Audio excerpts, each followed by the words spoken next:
Hey yo, what's up everyone? It's Matt Diazabal coming at you with some more music reviews.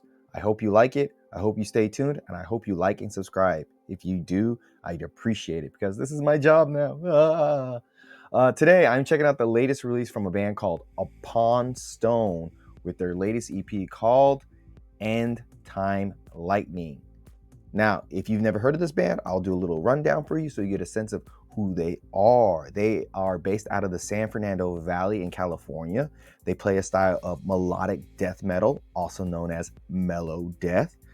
They started back in 2020, 2019. Their debut EP was in 2021. They dropped their first full-length album in 2024. I'll link it at the bottom or after this video because I reviewed it.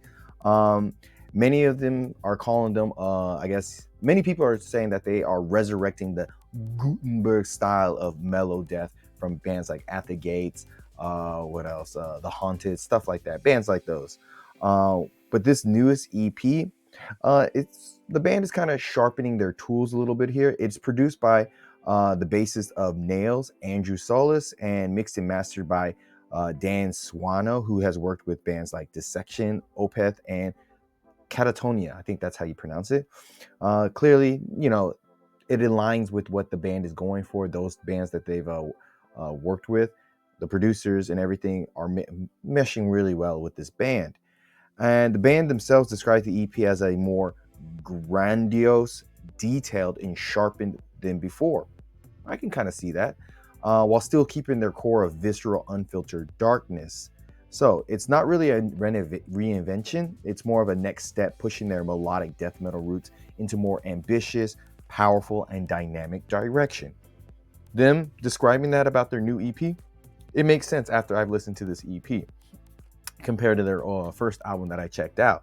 But across these three tracks of Fury My Master, Autumn Evermore, and a Man O' War cover, Outlaw, Upon Stone showcased that the progression that they've made here, it's not as impactful as their ambition is. The sound is undeniably bigger than what they achieved on Dead Mother Moon. The riffs feel more structured, the drumming feels more commanding, the melodic elements feel more confidently woven in to the whole band's structure. There's a noticeable shift away from their slightly more metalcore style into more mellow death moments with like this new material that they're going with. And has a little bit of like a thrash energy to it, which kind of makes sense. There's definitely a shift with this EP. And then when they hit a groove or have some really good melodic guitar lines that really stretch out, the music takes on this big scale to it, an atmosphere that just hints at the band is eventually like gonna go a certain direction. You can see where the band is going with this EP. But while End Times Lightning is clearly more refined and technically assured, it doesn't always land with lasting force. That's how I feel about this EP. Something just feels a little bit off about it. The EP moves very quickly, and although the production is tighter, there's expanded layers of different styles of playing here that show growth. The songs sometimes slip into this I guess they slip by without ever really leaving an emotional or memorable feel to it. You listen to them in the moment and you're like, oh, this is pretty good, but they never stick with you after you've listened to them.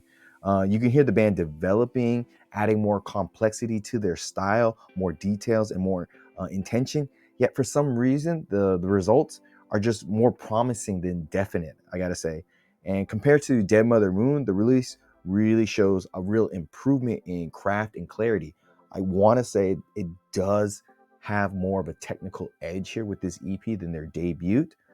They're playing sharper here. The ideas feel more cohesive and the presentation just feels more confident. But as a whole, the EP just doesn't really, like I said, doesn't really linger or last with you that long. It's solid, it's occasionally exciting, and undeniably more upward and trending styles. But nothing about it feels like a very groundbreaking or, breakthrough statement from the band. At best, I can definitely tell that it's some kind of transitional period for the band. You can tell with their next release, they're going to try doing something very different from their debut album. And so they're definitely evolving and pushing their sound somewhere else. And this EP really represents them sharpening their edge and their blades and everything.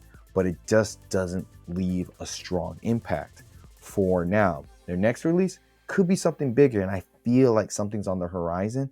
But for now, where it's sitting, this EP, I would have to give it a okay and decent 6.5 out of 10. I feel like there's going to be something bigger and bolder on their next release, but I don't know. I could be wrong. Tell me what you think about this EP, your thoughts on it, and, let's have a discussion. And until next time, guys, see you in the pit.